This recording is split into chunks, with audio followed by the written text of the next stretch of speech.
우리 함께 일어나셔서 주님께 임재찬을 올려드리겠습니다.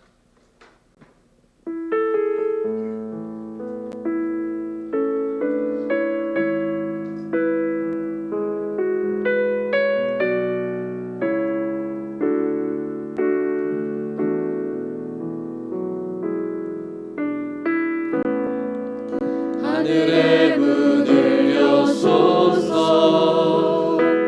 이곳을 주목하소서.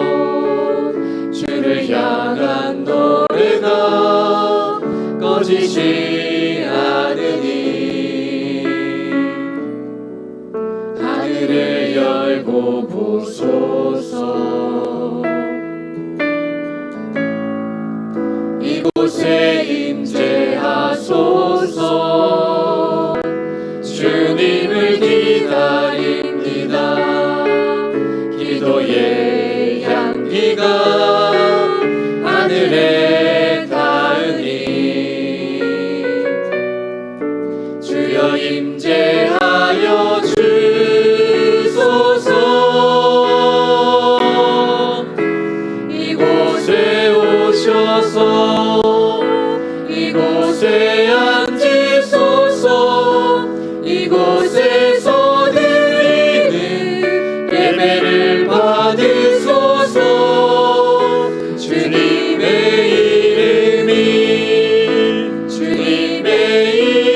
이름만이, 오직 주의 이름만 이곳에 있습니다. 이곳에 오셔서 이곳에 앉으소서. 이곳에서 드리는 예배를 받으소서. 주님의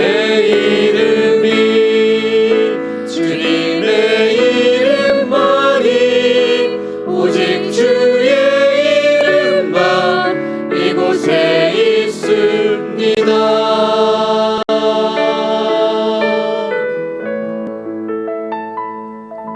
함께 자리에 앉으겠습니다. 할렐루야. 네, 서로 함께 인사해 보겠습니다. 환영합니다. 축복합니다. 축복합니다. 네, 잘 오셨습니다. 네, 우리에게 하루 또는 한 달, 또 1년 살아갈 힘이 아니라 그 영원한 힘을 주시는 그 주님께 함께 기쁨으로 찬양하며 나가겠습니다.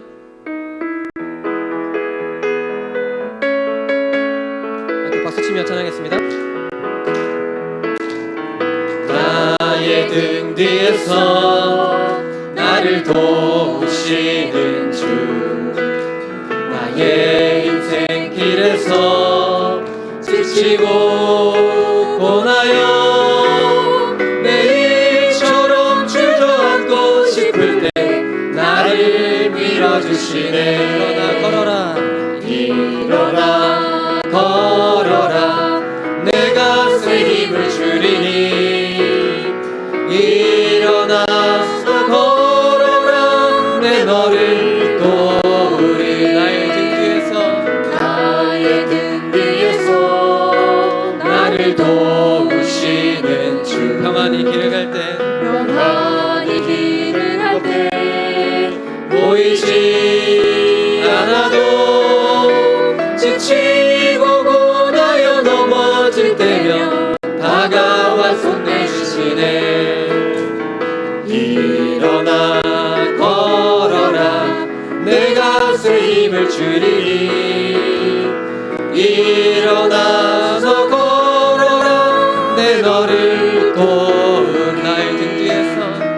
나의 등 뒤에서 나를 도우시는 주, 때때로 뒤돌아보면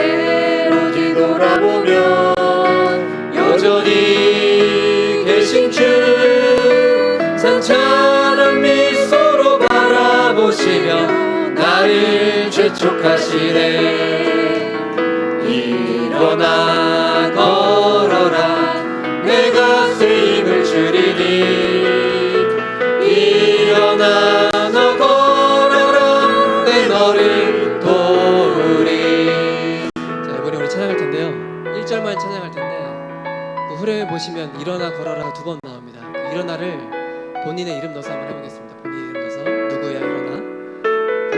둘, 셋, 넷. 나의 등 뒤에서 나를 도우시는 주, 나의 인생길에서 지치고 고나여 매일처럼 주저앉고 싶을 때 나를 밀어주시네. 자기 흔들어서 민성아 걸어라 내가 새 힘을 주리니.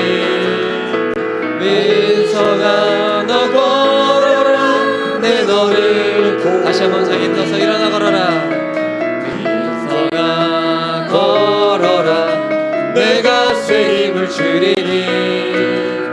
민성아 너 걸어라 내 너를 도우리.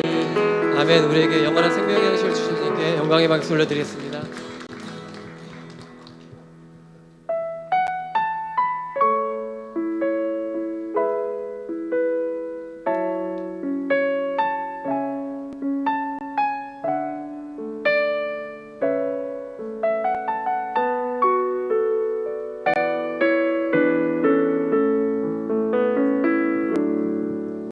내가 누려왔던 모든 것들이, 내가 지나왔던 모든 시간이, 내가 걸어왔던 모든 순간이 당연한 것 아니라 은혜였소. 아침 해가 뜨고 저녁에 노을, 봄의 꽃향기와 가을의 열매, 변하는 계절의 모든 순간이 당연한 것 아니라 은혜였소. 모든 것이 은혜, 은혜, 은혜, 한없는 은혜. 내 삶에 당연한 것 하나도 없었던 것을 모든 것이 은혜, 은혜였소.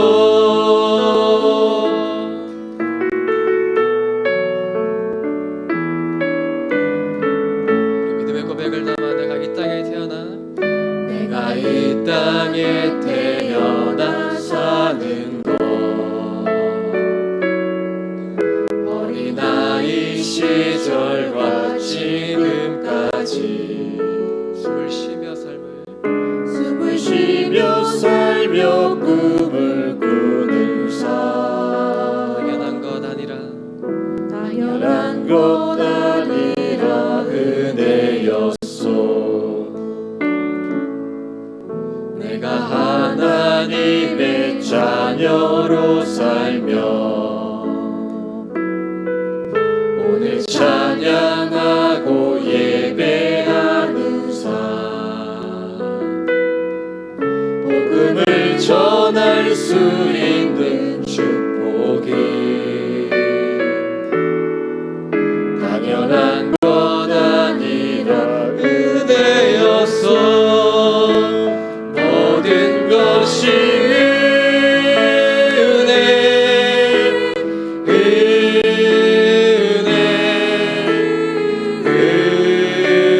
은혜, 한없는 은혜. 내 삶에 당연한 것 하나도 없었던 것을 모든 것이 은혜,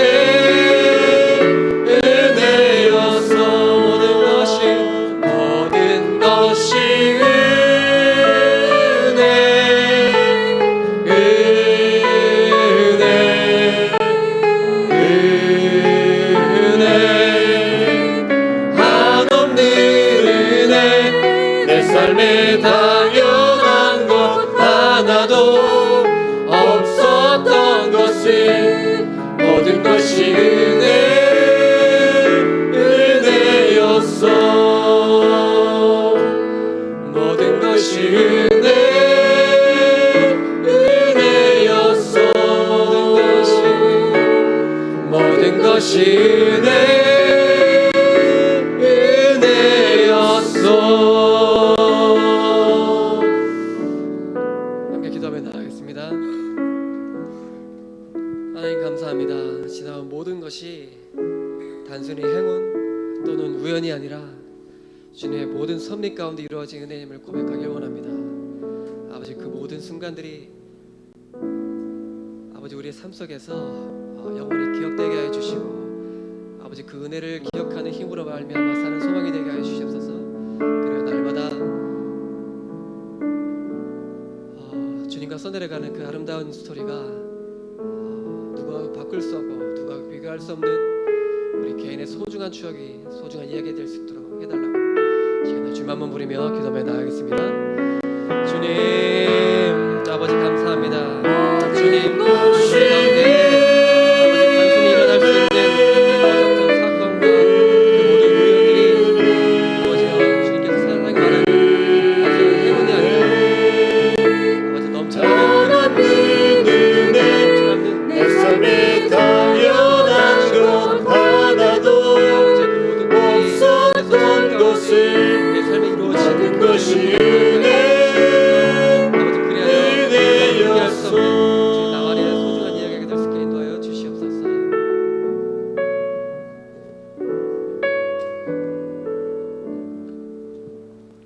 감사합니다. 아버지 하나님, 지난 한 주간도 저희들을 지켜주시고 저희들 건강한 모습으로 주님의 몸된 교회로 나와 예배할 수 있도록 인도하신 아버지 하나님 감사합니다. 우리의 찬양의 고백처럼 모든 것이 주님의 은혜입니다. 우리의 앉고 일어섬과 또 우리의 모든 삶을 허락하여 주신 아버지 하나님 감사합니다. 날마다 그 받은 은혜를 잊지 않고 감사하는 삶을 살아갈 수 있도록 아버지 하나님 함께하여 주옵소서. 오늘도 감사함으로 그의 문으로 들어갑니다. 오늘도 주님 앞으로 나와왔사오니 하늘 문을 열어주시고 하나님의 한량없는 은혜로 우리에게 채워주시고, 사람의 말로 듣는 것이 아니라 하나님께서 내게 주시는 말씀으로 듣고 그 말씀 붙들고 주님을 따라가는 주님의 거룩한 자녀들 되어줄 수 있도록 함께하여 주옵소서. 예배하는 처음 시간입니다. 마치는 시간까지 주님께서 우리를 통하여서 영광 받아 주실 것을 믿고 감사를 드리오며, 우리를 죄악에서 구원하여 주신 우리 구주 예수님의 이름으로 간절히 기도하옵나이다. 아멘. 우리 전우자에게 주문하고 인사해 볼까요? 사랑합니다. 축복합니다. 잘 오셨습니다.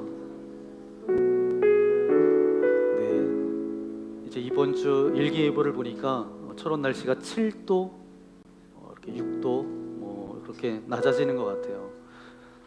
계절도 어쩔 수는 없습니다. 시간이 지나가면서 앞으로는 더 추워질 거고, 여러분이 이제 긴 옷을 입으셨는데 좀 더 두터운 옷을 입으실 거고, 계절을 따라 자연도 변화되어지는 것처럼 우리의 인생도 어제와 같은 오늘을 살아가는 것이 아니라 오늘과 같은 또 내일을 살아가는 것이 아니라 어제 하나님의 은혜를 기억하여 오늘 감사하며 또 미래를 향해서 기대와 소망함을 가지고 나아갈 수 있는, 하나님께서 기뻐하시는 그 믿음을 가지고 나아가겠습니다. 그런 고백을 담아서 우리 모두 예배하는 자 되어 우리 함께 찬양하겠습니다.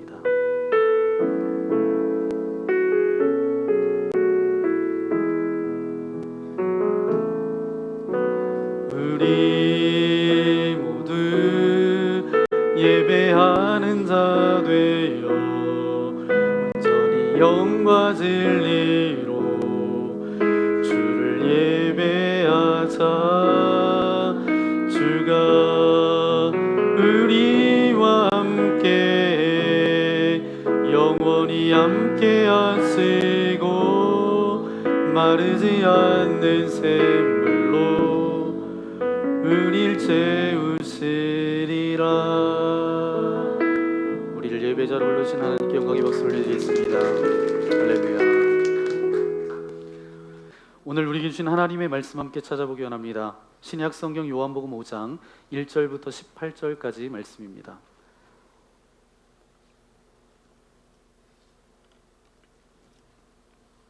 제가 1절, 여러분 2절 교독하기 원합니다.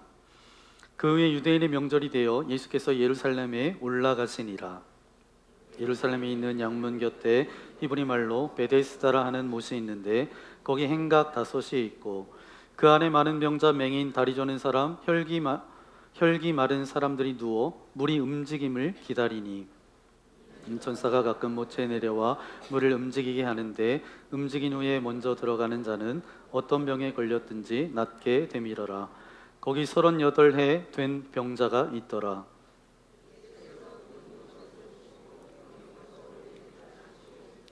내가 낫고자 하느냐. 병자가 대답하되 주여 물이 움직일 때에 나를 못에 넣어주는 사람이 없어 내가 가는 동안 다른 사람이 먼저 내려가나이다. 예수께서 이르시되 일어나 내 자리를 들고 걸어가라 하시니 그 사람이 곧 나아서 자리를 들고 걸어가니라. 이날은 안식일이니 유대인들이 병 나은 사람에게 이르되 안식일인데 내가 자리를 들고 가는 것이 옳지 아니하니라. 대답하되 나를 낫게 한 그가 자리를 들고 걸어가라 하더라 하니 그때 너에게 자리를 들고 걸어가라 한 사람이 누구냐 하되 고침을 받은 사람은 그가 누구인지 알지 못하니 이는 거기 사람이 많음으로 예수께서 이미 피하셨음이라. 그 후에 예수께서 성전에서 그 사람을 만나 이르시되 보라 내가 나았으니 더 심한 것이 생기지 않게 다시는 죄를 범하지 말라 하시니 그 사람이 유대인들에게 가서 자기를 고친 이는 예수라 하니라. 그러므로 안식일에 이러한 일을 행하신다 하여 유대인들이 예수를 박해하게 된지라.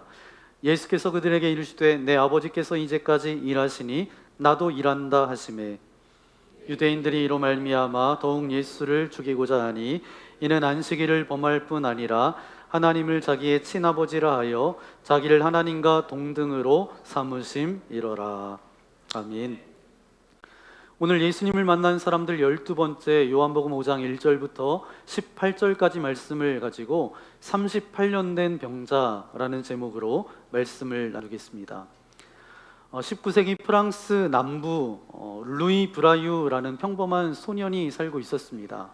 그런데 그의 아버지가 일하는 곳에서 이제 가죽에 송곳으로 구멍을 내려고 하다가 왼쪽 눈이 찔리는 사고를 당해서 왼쪽 눈을 실명하게 됩니다.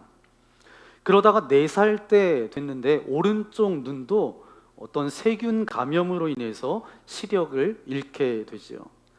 평범하게 살아갔던 이 소년이 후천적 시각 장애인이 되었습니다. 이 루이라고 하는 소년이 이제 앞으로 어떻게 살아가면 좋을지 이 부모는 걱정이 태산이었어요. 어떻게 하면 이 아이가 잘 살아갈 수 있을까? 그러면서 이 아이의 장점은 뭘까? 이 아이가 잘하는 것은 뭘까? 평생 어떻게 살면 좋을까? 그렇게 고민하는 터에 그 지역에 살고 있는 어떤 신부님이 계셨는데 파루이라는 신부님이 이제 이 아이를 보고 이 아이가 굉장히 똑똑하다라는 것을 발견해서 왕궁까지 찾아가는 노력을 하면서 왕립 맹하학교에 들어갈 수 있도록 도와줍니다. 그런데 이 루이라는 학생이 얼마나 똑똑했는지 선생님이 하셨던 모든 말씀을 거의 외울 정도로 똑똑했던 아이예요. 그러니까 그 학교에서 우등생으로 그렇게 자랍니다. 그렇게 수업을 듣던 어느 날 선생님이 이제 군대 얘기를 해주시는 거예요. 군대 안 가보신 분들도 계시지만 이제 여러분 많이 들으셨으니까 다 아실 거예요. 군대 앞에 들어가려고 하면 위병수에서 이제 막습니다. 손들어, 움직이면 쏜다. 개구리, 올챙이, 그러면 이제 들어와도 된다. 뭐 이렇게 그런 표시를 하는 거죠. 군대 암호 그런 이야기를 했던 것 같아요. 근데 루이가 갑자기 이 얘기를 듣더니 군대에는 그런 암호가 이렇게 있는 것처럼 나처럼 앞을 보지 못하는 시각 장애인들한테 어떤 암호를 만들어서 글을 읽을 수 있도록 해줘야 되겠다라는 생각을 가졌습니다. 그런 아이디어 끝에 3년의 노력을 가진 다음에 6개의 점자로 된 볼록한 점, 알파벳이 표시될 수 있는 문자를 만들어내게 되죠. 그게 그 옆에 있는 문자입니다. 그게 바로 이 점자죠. 그런데 이 점자가 처음부터 환영받은 것은 아닙니다. 특별히 당시에 맹하학교 교장 선생님이 루이가 만들었던 이 점자를 대놓고 이제 탄압을 했어요. 그냥 뭐 싫어하는 정도가 아니라 탄압을 합니다. 그때 한 선생님이 이 점자를 공개하면서 지지해 줍니다. 그러면서 교장 선생님과 담판을 지었어요. 그 덕에 루이가 만들었던 이 점자가 세상에 알려지게 되었고, 지금까지 수많은 시각 장애인들이 이것을 통해서 그 어두웠던 그 모든 것이 이제 의사소통하는 그런 통로로 사용하고 있습니다. 이 루이라고 했던 이 사람이 위대한 인물로 되어지는 과정을 보면 세상 전체가 그를 환영해주고 도와주었던 것은 아닙니다. 어릴 때 도와주었던 사람은 누구예요? 그의 부모님이 지지자가 되었고 도와주었어요. 그리고 학교에 들어갈 수 있도록 도와주었던 사람은 누구죠? 신부님이셨는데 파리라는 그런 신부였고요. 그가 학교에서 이제 선생님의 이야기를 듣고 이제 점자를 만들었는데 그것이 이제 세상 가운데 드러날 수 있도록 도와주셨던 어떤 분이 계시죠? 한 선생님이 계십니다. 저와 여러분도 이 땅을 살아가면서 될 수 있으면 많은 사람들의 지지를 받고 많은 사람들이 나를 도와주면 행복한 삶을 살아갈 수 있고 성공한 삶을 살아갈 수 있다라고 그렇게 생각합니다. 하지만 앞서 말씀드렸던 이야기처럼 실제로 세상은 많은 사람들이 도움을 주지 않는다 할지라도 못 사는 게 아니에요. 실제로 한두 사람의 영향으로 내 인생이 또한 세상이 변화될 때가 있습니다. 저도 하나님께서 지금까지 살아가면서 여러 만남을 허락해 주셔서 저를 변화시키고 제가 성장되어지고 발전시키고 그렇게 하다가 철원만납교회 여러분 한 사람 한 사람을 만나게 된 줄 믿습니다. 이런 의미에서 보자면 저와 여러분의 만남은 유행가 가사처럼 우연이 아니에요. 저와 여러분의 만남을 우리 주님께서 준비해 주셨고 계획된 만남인 줄 믿습니다. 별로 뭐 달가워하지 않으시는 것 같아요. 네. 그래서 우리의 만남과 교제 가운데 누군가에게 서로에게 유익을 주고 격려가 되고 또 우리처럼 만납교회 믿음의 공동체가 하나님의 온전하신 뜻을 이루어가서 하나님께 영광 돌려드릴 뿐만 아니라 그 기쁨을 함께 나누는 아름다운 믿음의 공동체 저와 여러분 되어지기를 소망합니다. 오늘 저와 여러분이 읽었던 본문 말씀에 보니까 38년 된 병자가 등장하고 있습니다. 오늘 이 성경에서는 이 병자가 예수님을 우연히 만난 것처럼 그렇게 소개하고 있어요. 그러나 이 병자를 만나기 위해서 예수님께서는 오래전부터 계획하시고 준비하셨다라는 사실을 우리가 알 수가 있습니다. 이 38년 전부터 이 병자가 병이 시작된 그 이래로 주님은 계속해서 이 사람의 고통과 아픔과 눈물을 다 보고 듣고 알고 계셨습니다. 어떻게 알 수 있는지 6절 말씀인데요. 함께 읽겠습니다. 병이 벌써 오래된 줄 아시고, 병이 벌써 오래된 줄 예수님께서 아셨다라는 거예요. 드디어 이 38년 된 병자가 예수님을 만남으로 놀라운 치유와 회복으로 새로운 인생을 살아가게 되죠. 오늘 저와 여러분도 마찬가지인 줄 믿습니다. 오늘 이 예배 가운데 주님께서 만나 주실 때 우리의 인생이 새로워지게 됨을 믿습니다. 아멘.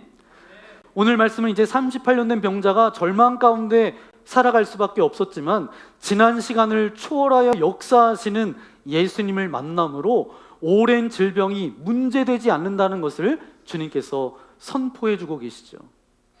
오늘 이 말씀을 통해서 병들어 살아가는 인간의 본질적인 모습을 우리에게 보여주고 있죠. 한 사람도 이 땅을 살아가면서 우리가 건강하게 살아가려고 하지만 때로는 질병이 찾아오고 그러다가 하나님이 어느 날 부르시면 갈 수밖에 없는 그런 존재라는 거예요. 그럼 오늘 이 38년 된 병자를 통해서 주시는 첫 번째 메시지 우리 함께 고백하기 원합니다. 베데스다는 헛된 소망과 사회 구조적 모순으로 인한 고통의 상징이었습니다. 아멘. 여러분, 말씀 가운데 여러분이 은혜를 받으려면 이 말씀의 현장으로 들어가야 되고 그 주인공이 한번 돼봐야 돼요. 만약에 여러분이 38년 동안 하반신이 마비된 채로 살아간다라고 한다면 여러분 그 삶이 어떻겠어요? 기분이 어떨까요? 서지도 못하고 걷지도 못합니다. 그러니까 직장도 못 구하고 결혼도 못하죠. 스스로 보기에도 아무짝에 쓸모없는 인생 같은 그런 생각이 들 거예요. 지나가는 사람들도 어떤 눈으로 바라보죠? 모멸과 무시의 그런 눈초리로, 또 동정어린 시선으로 우리를 바라볼 거예요. 그렇게 38년을 살았던 이 병자를 한번 상상해 보세요. 그런데 어느 날 어떤 사람이 이야기하는 거예요. 베데스다 연못에 대한 신비한 소문을 듣게 됩니다. 그래서 그 연못이라고 하는 것은, 여러분 연못하면 생각나는 게 뭐 있죠? 네, 금붕어도 생각나고 잉어도 생각나고, 거기에 이제 연잎이 둥둥 떠다니는 뭐 그런 것을 상상하지만, 성경에 나오는 연못은 이게 연못인데, 베데스다를 연못, 못이라고 그렇게 하는데 우리가 생각하는 그런 연못은 아닙니다. 사실 베데스다는 물 저장고예요. 물을 담아두는 저장고입니다. 이스라엘의 일부는 이제 노출된 야외에 이 물 저장고가 있었고, 또 건물 아래에 물 저장고가 있었습니다. 예루살렘 성 안에 대규모의 그런 물 저장고가 꽤나 있었는데, 가장 대표적인 물 저장고는 성전에서 예배드릴 때 사용하려고 물을 보관해 두었던 성전 마당 아래에 만들어 놓았던 저장고를 들 수 있고요. 그 다음에 단일 시설로 가장 큰 물 저장고는 이 베데스다였습니다. 그러니까 예수님 당시에 이 베데스다는 병원으로 사용했던 장소였기 때문에 병원에 입원했던 환자들을 치료하고 수술할 때 사용되어지는 그 물을 사용하기 때문에 그 물 저장고였던 것이죠. 이 베데스다라는 말은 아람어로 자비의 집, 은혜의 집이라는 뜻입니다. 그런데 이 베데스다 연못의 환자들을 긍휼히 여기면서 그들에게 자애로운 마음으로 육체적인 질병뿐만 아니라 마음까지 보듬어 줄 수 있는 곳으로 하나님의 은혜가 넘치는 자비의 집이었으면 좋겠다. 그런데 그런 집이었으면 얼마나 좋았을까요? 우리 3절, 4절 말씀 함께 읽겠습니다. 그 안에 많은 병자, 맹인, 다리 저는 사람, 혈기 마른 사람들이 누워 물이 움직임을 기다리니, 이는 천사가 가끔 못에 내려와 물을 움직이게 하는데, 움직인 후에 먼저 들어가는 자는 어떤 병에 걸렸든지 낫게 됨이러라. 아멘. 베데스다에 어떤 사람들이 모여 있었어요?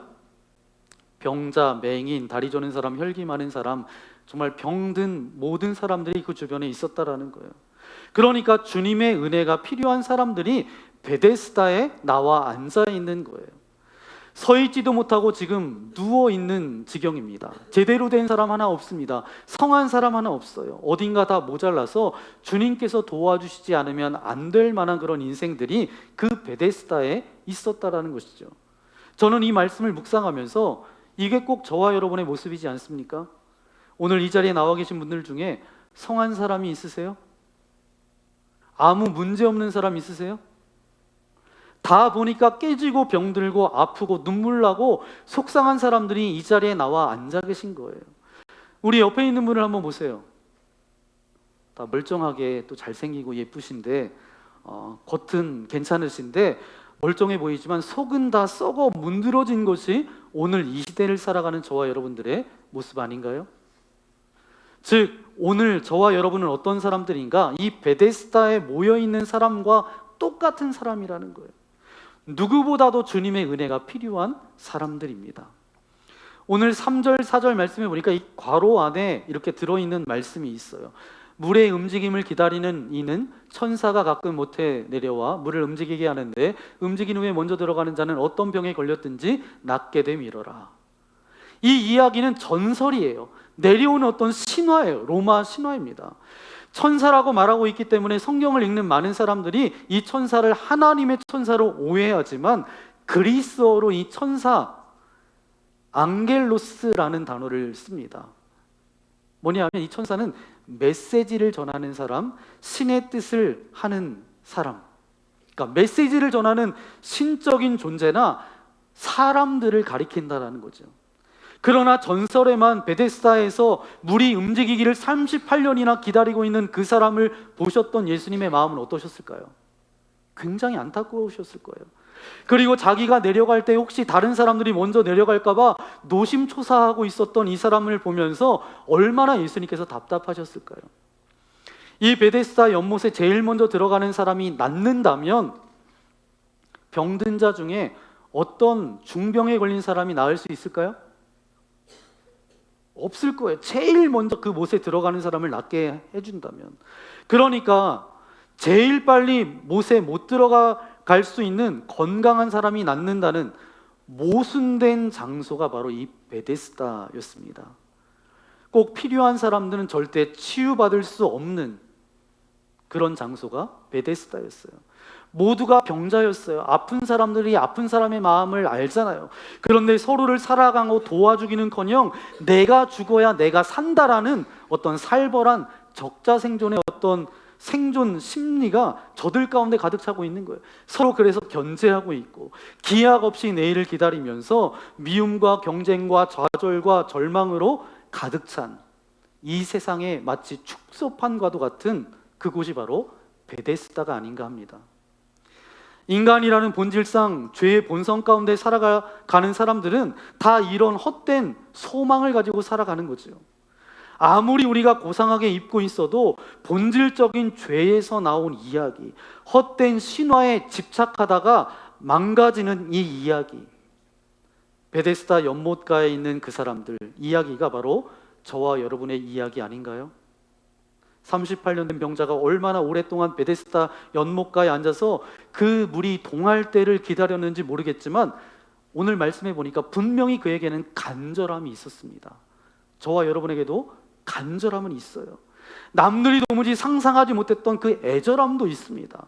하지만 우리가 꼭 기억해야 될 것은 그 간곡함이나 간절함으로는 아무것도 할 수 없다는 거예요. 그 간절함이 성공신화를 쫓는 것이라면 말이죠.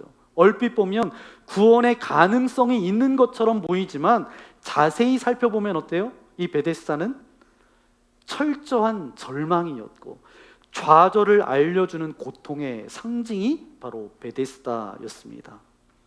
그러면서 그 가운데 38년 된 병자에게 오셔서 예수님께서 말씀하시는데 우리 두 번째 함께 고백해 볼까요?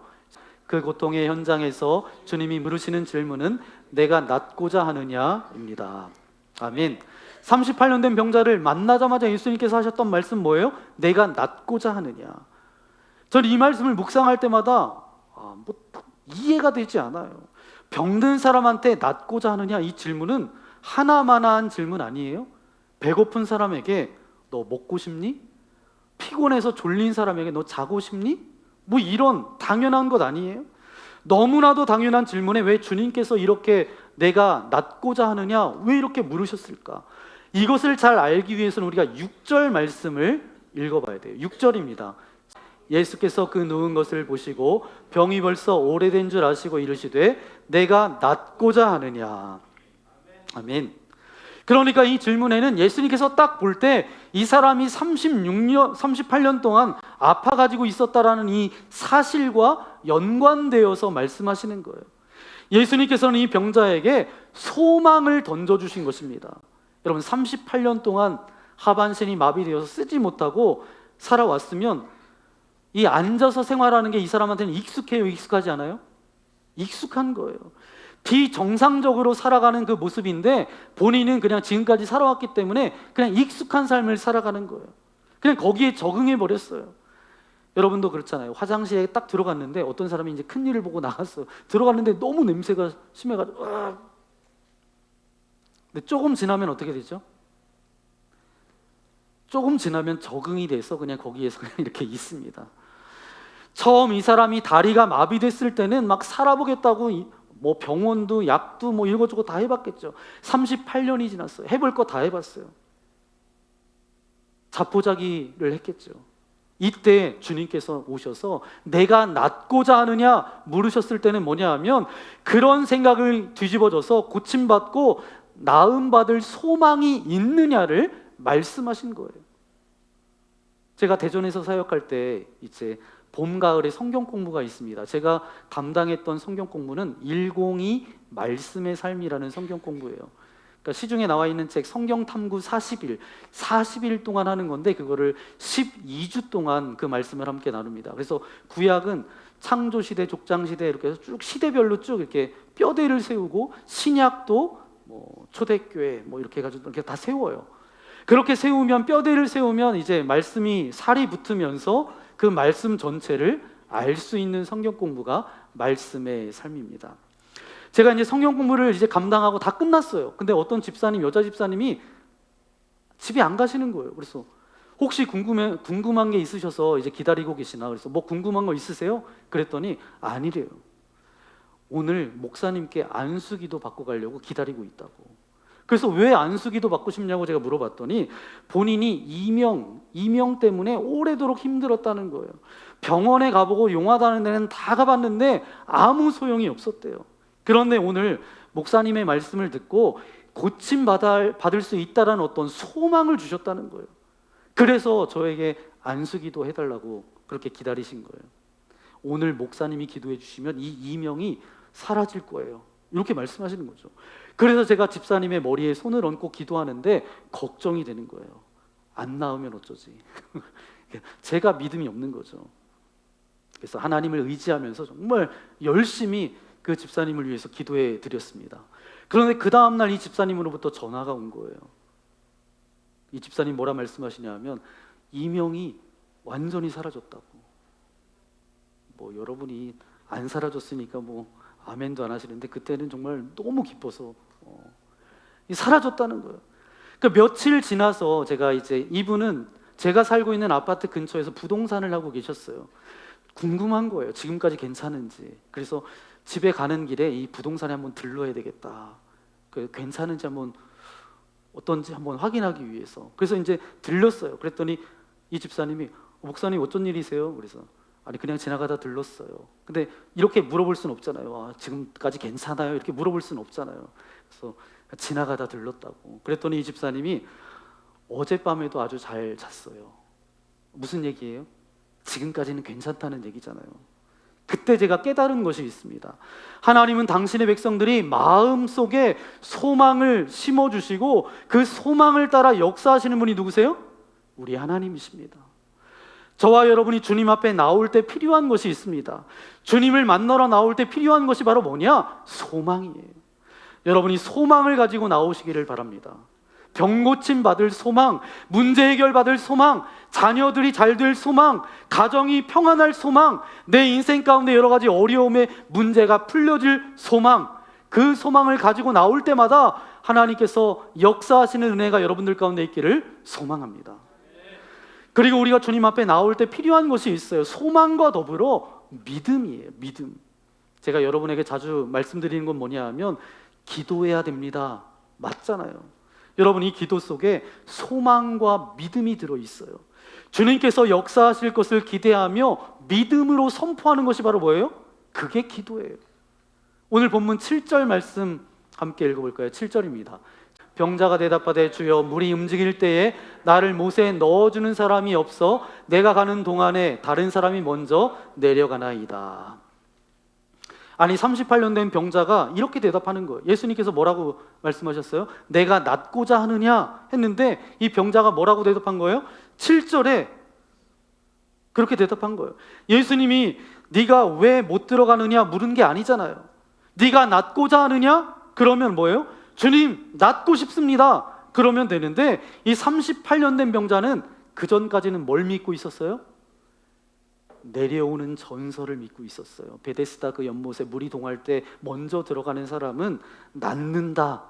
여전히 자신이 못에 들어가지 못한 것을 자신의 불행의 이유로 그렇게 여기고 헛된 신화를 붙들고 끝까지 비참한 존재라는 것을 성경은 우리에게 이야기하고 있는 거예요. 그래서 우리가 주님 앞에 무엇을 구해야 되는 것인지를 알려면 우리 주님이 어떤 분인지를 우리가 알아야 돼요. 우리 주님은 천지 만물을 만드신 창조주 하나님이세요.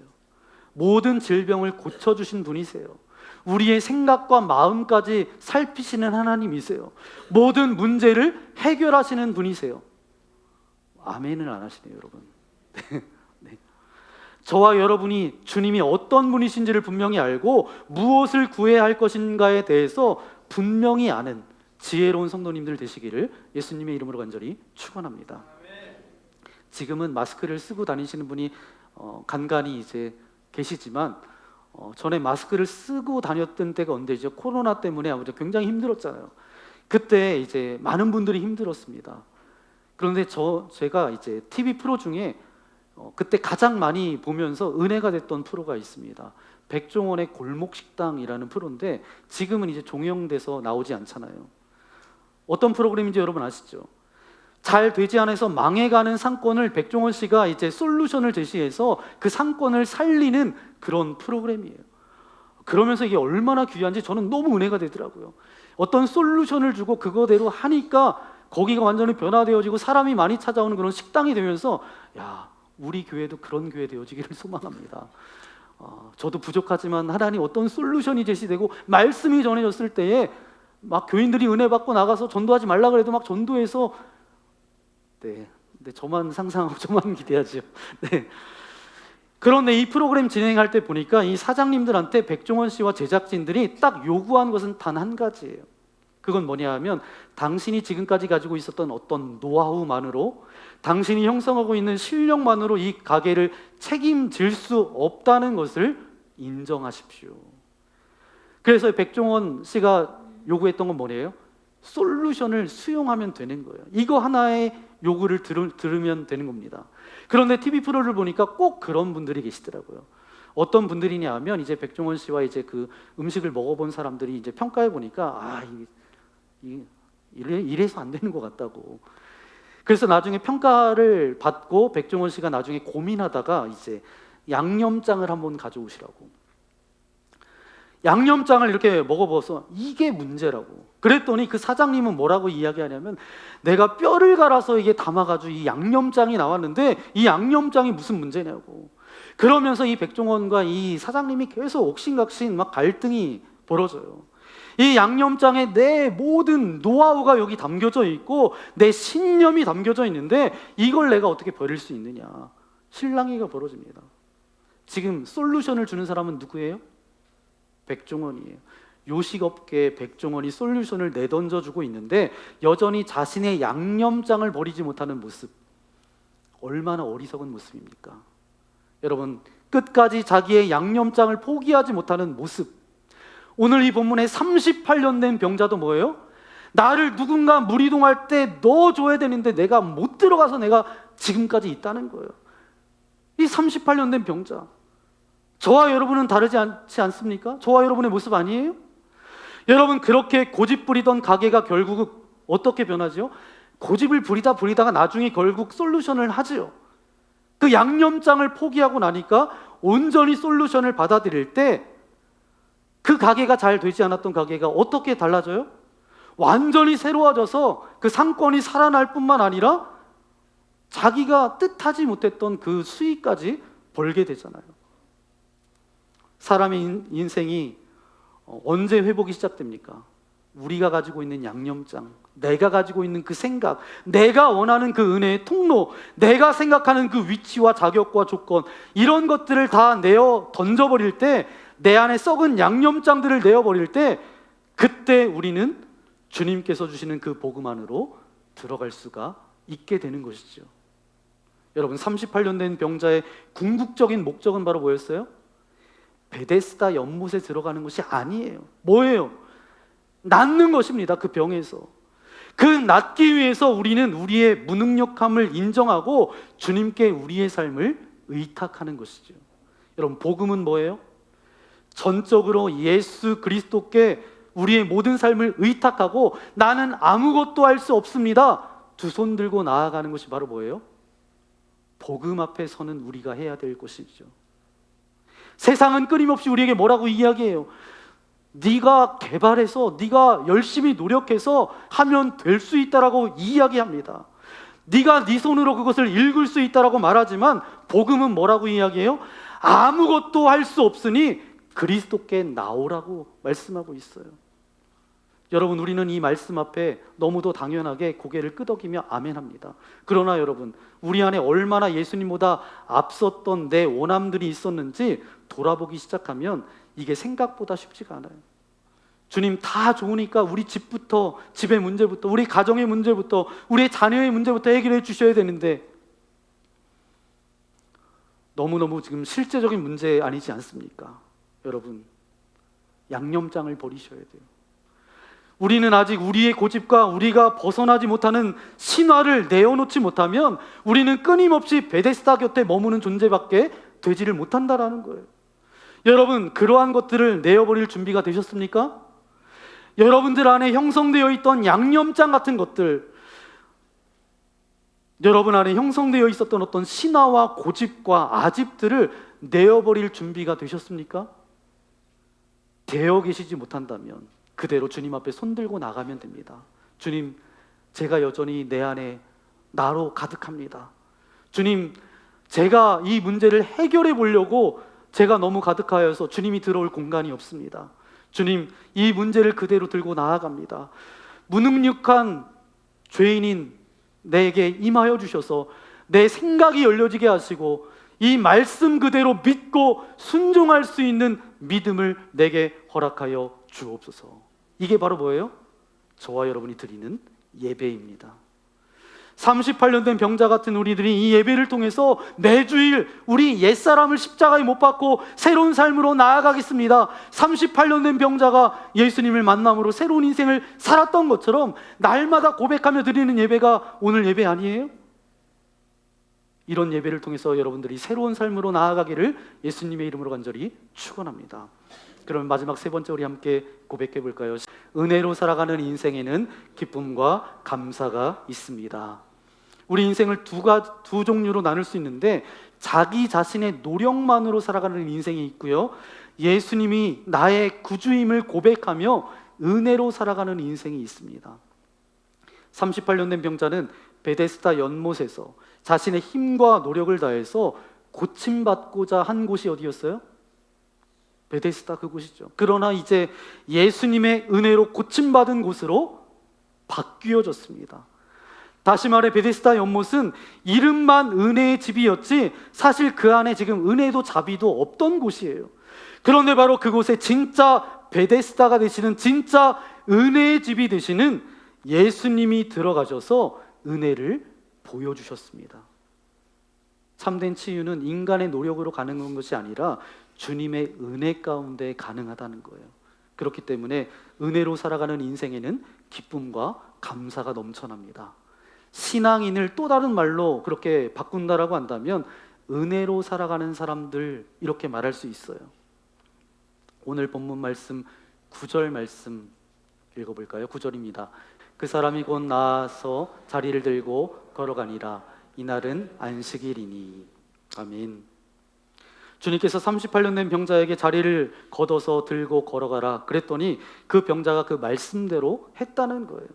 그 자리라고 하는 것은 뭐예요? 그 당시에 지푸라기로 만든 멍석 같은 것을 말하는 것이죠. 그 자리를 돌돌 말아서 걷어서 들고 일어나서 걸어가라 말씀하시니까 그 말씀대로 됐다는 거예요. 왜냐하면 주님의 말씀에 권능이 있고 주님의 말씀에 능력이 있기 때문이죠. 주님의 말씀을 듣고 아멘하면 그래서 아멘한 대로 되는 줄 믿습니다. 아멘.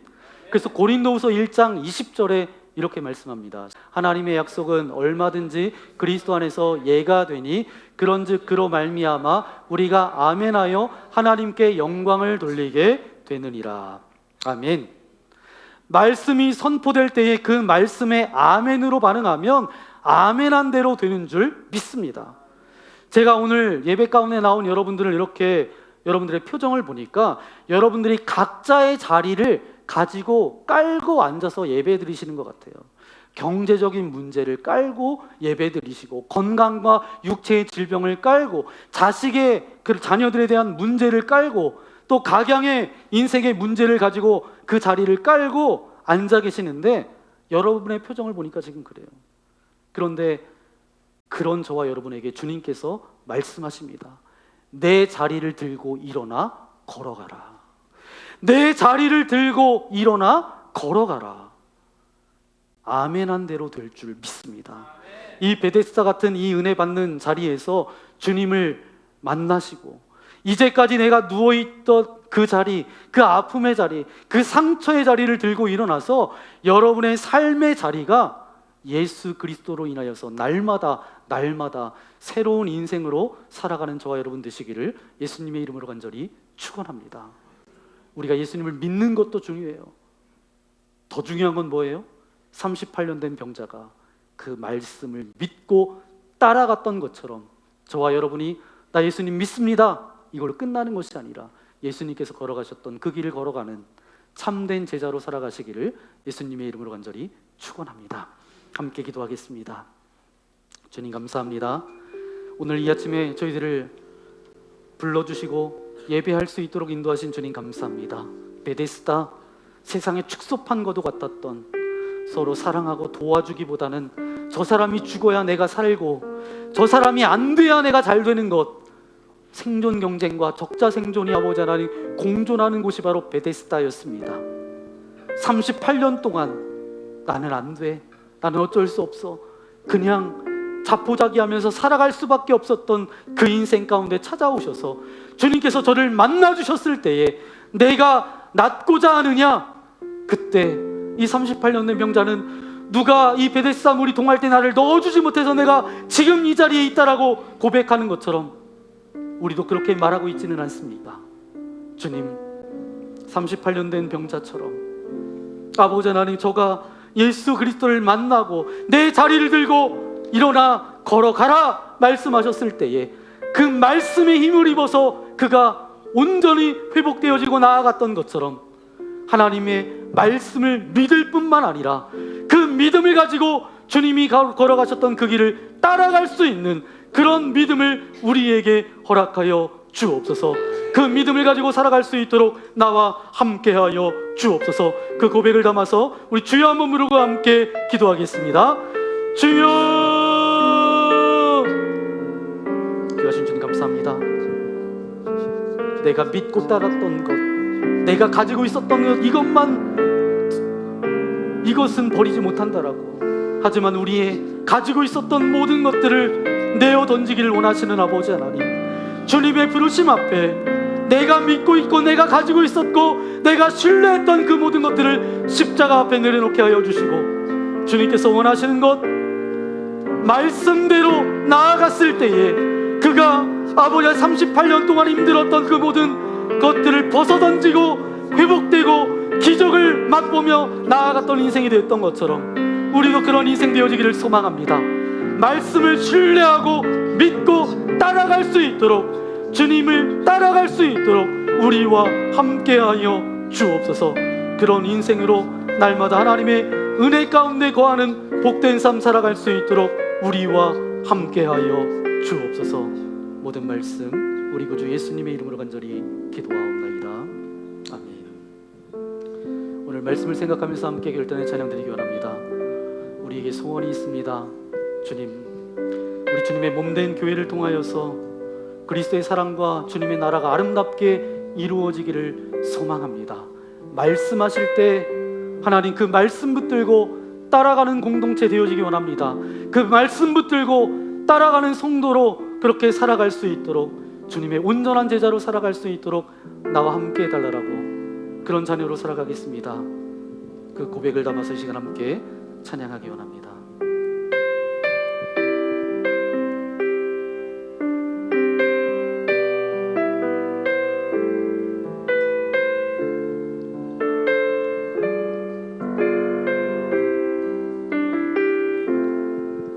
우리에겐 소원이 하나인데 주님 다시 오실 그날까지 우리 가슴에 새긴 주의 십자가 사랑, 나의 교회를 사랑케 하네. 주의 교회를 향한 우리 마음, 희생과 포기와 가난과 고난, 하물며 죽음조차 우릴 막을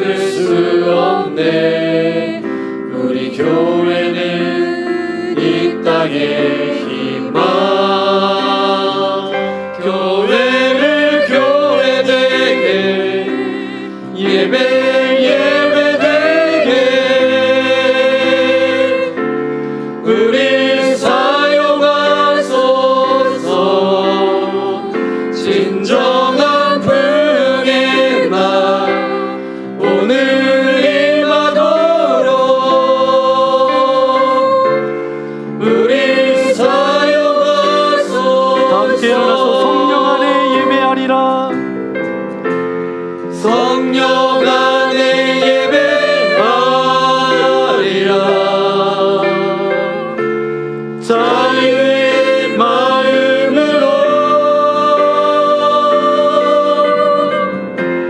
사랑으로 사역하리라. 교회는 생명이니 교회를 교회되게 예배되게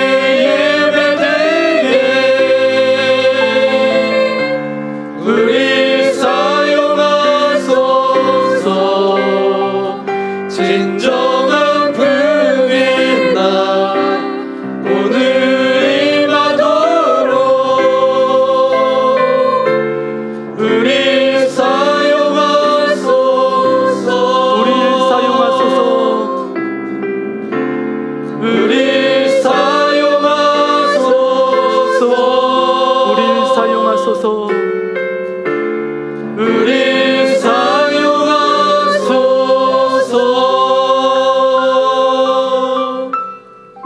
그렇습니다. 아버지 하나님, 찬양으로 고백했던 것처럼 주님, 우리를 사용해 주옵소서. 아멘. 주님의 은혜의 통로로, 사랑의 통로로, 축복의 통로로 사용하여 주옵소서. 아멘. 특별히 아버지 하나님, 경쟁에서 이겨야만 하는 안식과 평안을 얻는 베데스다에 머물지 않게 하여 주시고, 모든 이에게 구원과 안식을 주시는 예수 그리스도만을 바라보는 참된 그리스도인으로 살아갈 수 있도록 우리와 함께하여 주옵소서. 네. 역사의 주관자 되시는 아버지 하나님, 이 나라 이 민족을 주님의 손에 올려드립니다.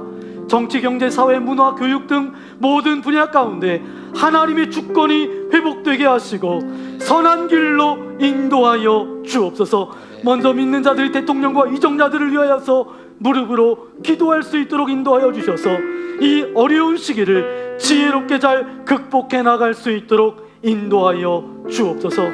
불안한 마음으로 더욱 나의 것을 움켜쥐는 것이 아니라 하나님께 받은 은혜를 기억하며 이웃과 나누며 섬기는 믿음의 자녀들 되게 하여 주옵소서.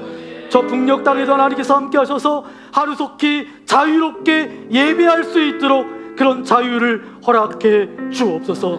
교회의 주인 되시는 아버지 하나님, 우리처럼 만나교회 믿음의 공동체가 주님의 말씀 안에서 든든히 세워지기를 소망합니다. 우리 교회에 속한 모든 믿음의 성도님들이 예수님을 믿을 뿐만 아니라 그 말씀 붙들고 주님을 따라갈 수 있는 주님의 참나운 제자들 되어질 수 있도록 함께하여 주옵소서. 오늘 예배하며 귀한 물질을 주님께 올려드립니다. 과부가 드렸던 2 렙돈을 기뻐하셨던 주님, 보리떡 5개와 물고기 2마리로 많은 사람들을 먹이며 주님의 기적이 임했던 것처럼 우리의 가정과 일터와 사업장을 축복하여 주셔서 하나님의 기적이 날마다 맛보아지게 하여 주시고 주님의 나라를 세워가는 통로로 쓰임받을 수 있도록 역사하여 주옵소서. 근심과 염려와 두려움과 걱정들은 다 떠나가게 하여 주시고 모든 질병과 연약함들 아버지 하나님 강건함을 온전히 회복되어질 수 있도록 저들의 머리부터 발끝까지 붙들어 주옵소서. 예수님을 만났던 38년 된 병자와 함께 하셨던 주님께서 이미 우리를 만나주셨고 하루하루 주님과 깊은 만남을 통하여서 주님의 나라를 이루어갈 수 있도록 우리와 함께하여 주옵소서.